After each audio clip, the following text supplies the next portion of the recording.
जगमग जागी केसर वाली रे जोत भगता ने दर्शन देव जो। ओ मैया भगत आया थोड़े दरबार भगतों री विनती सांभळो। हो आई जी शक्ति रखई जो अवतार थोड़ी महिमा अपरम पार जी।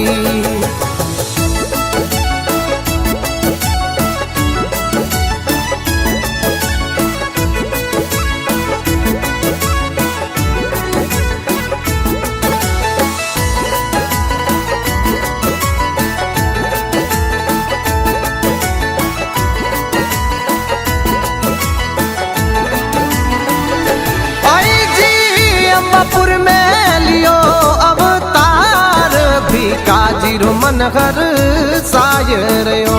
ओ मैया जी जारो नाम तिराय ब्राह्मण है टिपणो।